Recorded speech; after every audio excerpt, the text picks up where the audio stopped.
It began with quiet whispers in the newsroom, rumors that one of Fox News' biggest stars was suddenly gone. Tucker Carlson, the man whose voice once commanded millions of nightly viewers, vanished from the air without warning. No farewell, no explanation, just silence. Within hours, the internet erupted with theories, lawsuits, and leaked messages that painted a darker picture of what was happening behind Fox's glossy studio lights. What followed was a chain reaction that would expose a decade of secrets, scandals that not only ended careers but forever changed the face of Fox News. The fall of Tucker Carlson. For years, Tucker Carlson was the face of primetime cable television. His show, Tucker Carlson Tonight, was one of the most watched programs on American television, drawing over 3 million viewers every night. His brand of commentary, sharp, divisive, and unapologetically controversial, made him both a hero and a threat. Within Fox News, Carlson wielded enormous power, but also, according to insiders, created tension with executives and advertisers who struggled to contain his rhetoric. In April 2023, that power came crashing down. Fox News abruptly announced that Carlson was leaving the network, releasing only a single vague line, "We thank him for his service." Behind that polite statement, chaos was unfolding. The firing came just days after Fox agreed to pay a record-breaking $787.5 million settlement to Dominion Voting Systems over defamation claims tied to the 2020 election coverage. The court filings had revealed a trove of private text messages from Fox anchors, and among them were Carlson's, filled with profanity, insults, and shocking contradictions to his on-air persona. In one message, Carlson wrote, "I hate him passionately," referring to Donald Trump, even as he publicly defended the former president.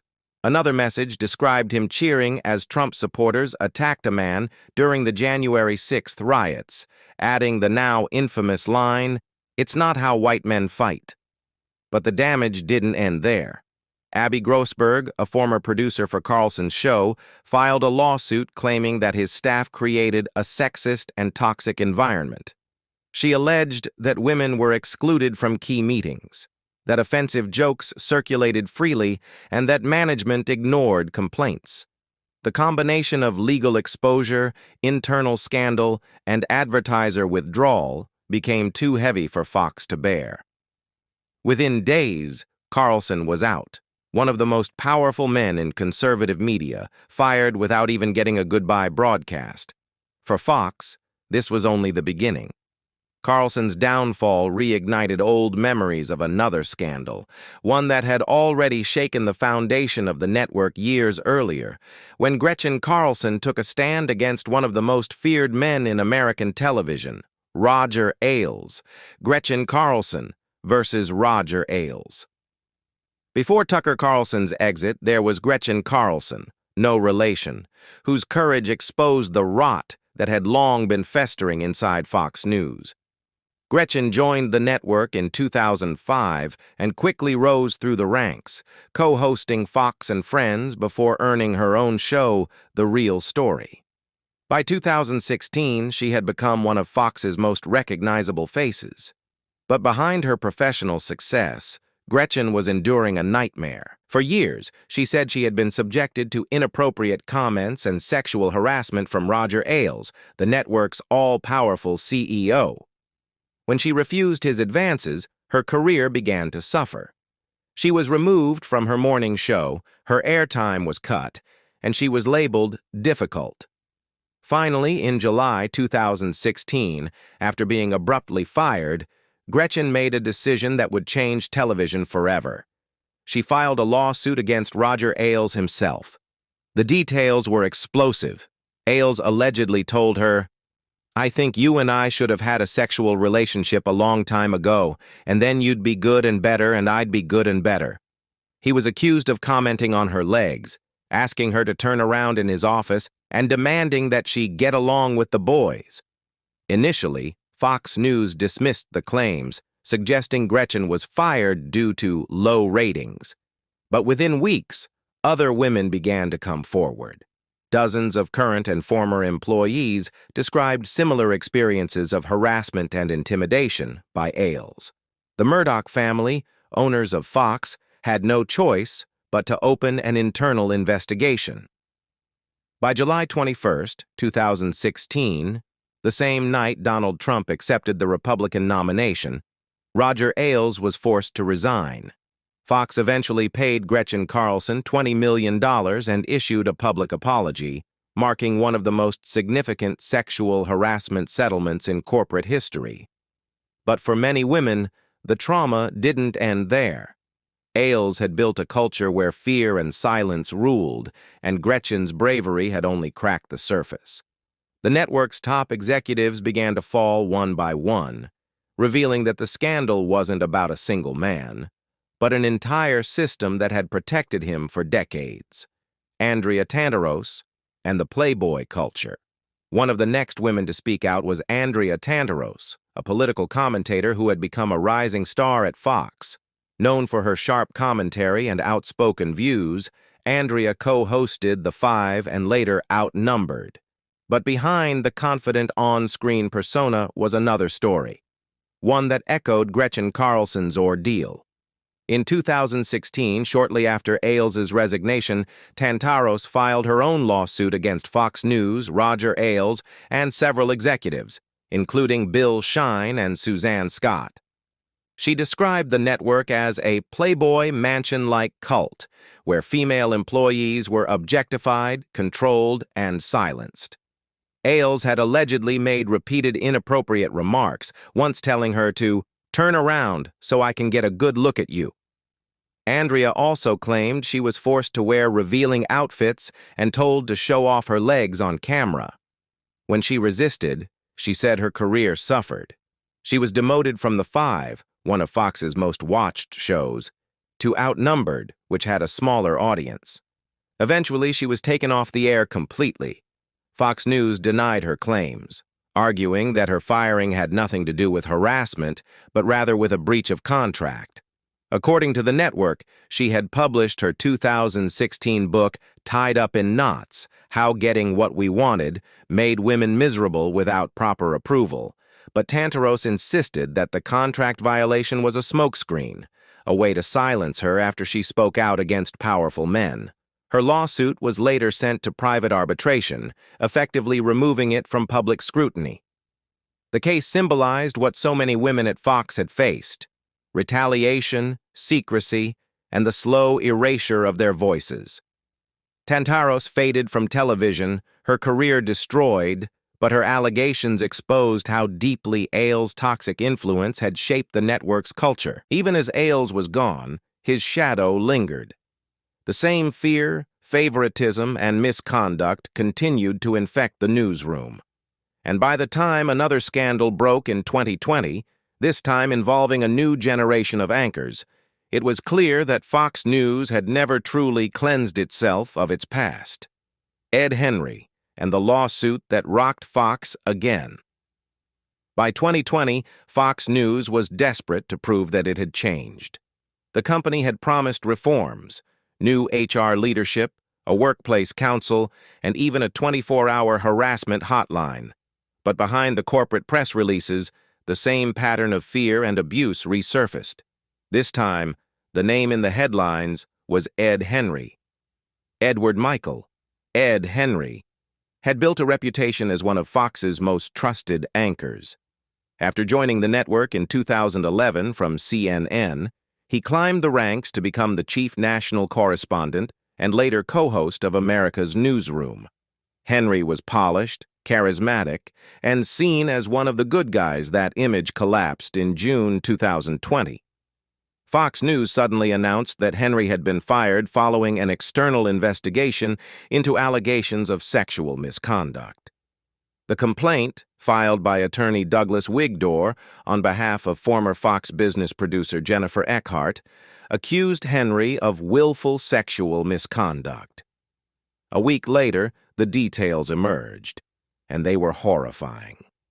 Eckhart alleged that Henry had groomed and coerced her into a sexual relationship and had assaulted her on multiple occasions, including a violent incident in 2017.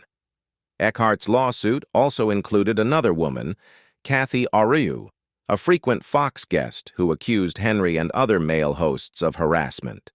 Fox executives claimed they acted swiftly, hiring an independent law firm to investigate and firing Henry the same week the complaint was filed. But Eckhart and Ariu's lawyers said this wasn't reform. It was damage control. The lawsuit reignited old wounds from the Roger Ailes era, with the same attorneys describing Fox as a place that rewards sexual predators consistently. Year after year, Fox denied the broader allegations, calling Eckhart's claims fictional and Ariu's baseless. Still, the firing of Henry sent a chilling reminder that the network's old ghosts had never really left. Henry, maintaining his innocence, filed a defamation suit against Fox, accusing the network of ruining his career. The case dragged on, exposing further internal tensions and failures in accountability. By 2025, the lawsuit had been settled quietly, but the damage to Fox's reputation was irreversible. Once again, Fox was under scrutiny, not for its politics this time, but for its moral collapse.